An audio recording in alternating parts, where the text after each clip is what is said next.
Hi everyone, today we're going to be learning this trick. So starting out, everything is going to be towards the back once you eventually get to the trick, but I'm teaching it towards the front. So you want to start with your saber in your right hand and you're going to be just under or on the spotter tape. So the pathway of the saber, it's going to come up and behind you. So a little bit slower, it's going to come up in that toaster and come all the way behind you, and you're going to break your wrist so that the saber should be parallel to the floor. Here's what it looks like from the back.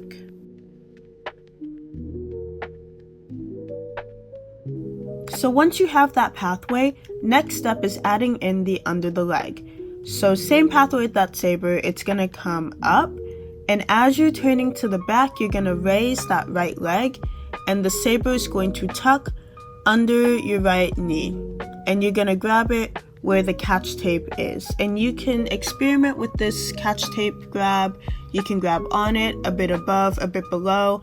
I tend to grab on it or a bit above because that'll make the toss go a little bit higher. Now you can add the toss. So you're under your leg and the saber is just going to come out from under your leg and go to that angle. This should really be your release point, but you can also experiment with that and make it a little bit more, a little bit less. It just depends on what you're tossing. So going through it again, the saber is going to come up, down, and as you release, your leg is going to tuck on the floor as if you're going into a sit roll. And this should be your release point for the toss itself. And essentially, the sit roll version is the easier version, and it is waking you up to be able to do the full split roll version. So just the body, it comes up, down, you're gonna tuck, release, sit roll, and catch.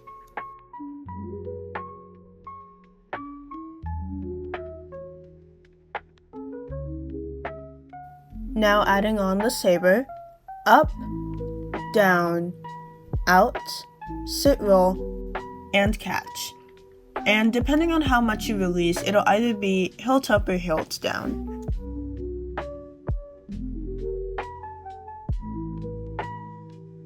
So the trick should essentially look like this.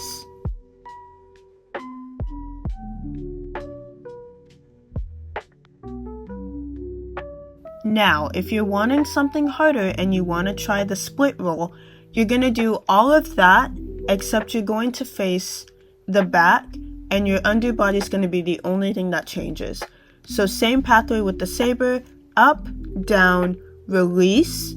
Now this time you're going to put your entire body on the floor and you're going to do the split roll and then you're going to catch it.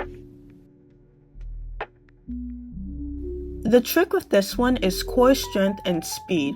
That roll needs to go really quickly so you can get up in time to spot your toss and get it in your hands. It's also a lot of trial and error for when your release is, because you might have to release a little bit later, depending on where you grab the saber. Well, have fun and happy learning!